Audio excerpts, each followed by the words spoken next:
Hi there, and welcome to my YouTube channel. My name is Priscilla Marie, and my YouTube channel is based on faith. It is based on trying to help you connect with God, and in the process, trying to help to connect yourself with yourself. And by me creating this video or me creating this channel, by no means do I feel like I am better than anybody. Me, myself, I'm barely in the process as well to connecting with God. You know, I've never read the Bible and I don't go to church, okay? So that says a lot. But I do have a deep connection with God, but I don't have that connection that I wish I had, which is why I started reading my Bible a couple of days ago. And the way it spoke to me, I know people say that, but I really tried to read the Bible a couple of months ago. I would sit down and open my Bible and I put my finger through the Bible and I'd say, okay, God, you know, when I stop my finger here, you're going to talk to me. And that's, you know, I thought that it was going to be like a specific sign. And I would put my finger and it'd be like, the grass is green. And I'd be like, what? I mean, it doesn't say that in the Bible. It's just an example. Like, it was so random to me that I didn't feel any connection. And I was like, okay, like, this is not for me. And I'd close the Bible and put it away and be like, God, you know, I'm sorry. I'm really sorry, but I don't feel connected. I don't feel anything. I also tried to go to Genesis, which is the first book of the Bible. I tried to start reading from the beginning, and that was fine. I went maybe 2 pages in, but it wasn't the connection that I was looking for. It was just teaching me how God created the world, which I already know this. I already believe this. My heart already knows that you exist, okay? So this is not speaking to me much, you know, it was just telling me how God created the world and something that I already knew in my heart because, you know, I already believe that he exists. So it wasn't speaking to me. It wasn't giving me that connection that I was looking for. So I closed the Bible again and I just put it away and I said, Lord, I ask that you please help me, you know, understand the Bible. I ask that you please help me, you know, get this connection deeper because I feel your conviction. I know that you're telling me that I need to read the Bible. So please help me, you know, how to even start, because every time I open it, I don't feel anything. And so for anything that I need to know, I always Google it, right? I always Google everything that I don't know. So I ended up Googling how to read the Bible for beginners because I said, why not? Google knows everything. I use Google for everything. Why not use it for this? So I Googled how to read the Bible for beginners, and it told me to start with Matthew, the book of Matthew. And so I did. I opened my book right to Matthew, which is like in the 800s or 900s pages. And I was like, it makes no sense to start here. Like, I should start from the beginning, but because my OCD, right? But I went to Matthew and I even wrote the day I started, the date, first day. And I think it was the 26th, the day after Christmas. And the way it spoke to me, you know, wow. Like, it is true. When you read the Bible, you understand. But when you read it specifically like that, so if you're trying to get into the word, if you're trying, maybe you've read it already, but you've drawn away from it and you want to go back to it, I really recommend that you start with Matthew, the book of Matthew, because it goes back to basics. It goes back to how to treat your enemies. It goes back to everything, you know, from the beginning. How to not worry, how to not be anxious. Like, it goes back to every little thing, our daily things. I feel that the beginning of the book of Matthew, it talks to you about how you should be on a daily basis. So I really recommend that you go read the book of Matthew if you're trying to get into the word for the first time, or if you're trying to get back to it. Because the way it changed my thoughts, you know, the way I think for these past days, 26 today is probably like the 29th. The way it has changed me in these couple of days, I can only imagine what it's going to do when I just keep on reading more and more. And I just want to invite you to try and get closer to God. I know that sometimes life feels really hard. I know that sometimes it feels like He's not even here to help us.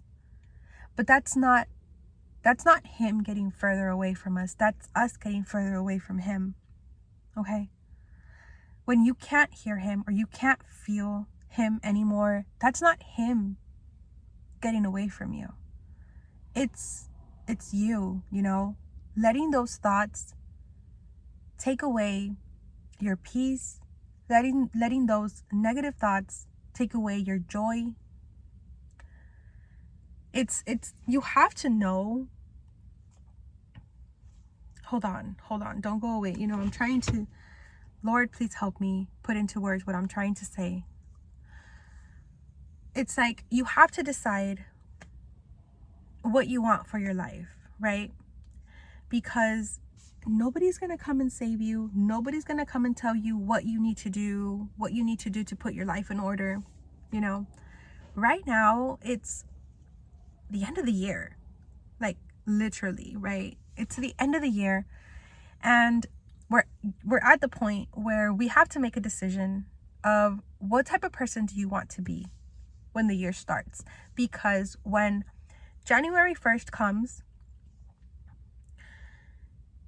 it's gone. The new year has begun, and where is the new you? Your new life will cost you your old one. If you need to change, and change is not easy, if you need to change, you need to let go of your old life. Okay? What time are you waking up? What are you eating? What are you feeding your body? Just yesterday, I had Burger King for breakfast and I had pizza for dinner. Oh, the conviction I felt. I'm sorry, I'm human. I'm barely getting there, right? I'm sorry. But I don't want to be that person. I know, I feel it, that I don't want to be that person. And it's not just me. I'm dragging my family with me because I'm married and I have 3 kids. I have a 13-year-old and I have a 5-year-old and I have a 2, almost 3-year-old. And we all ate that. We all had Burger King for breakfast and we all had pizza for dinner. Just imagine, right? Okay. Anyways, today's a new day and I will make healthier decisions today. Yesterday is in the past. So what I'm trying to say is only you know who you want to be. Only you know what the best version of yourself looks like. And what are you reading?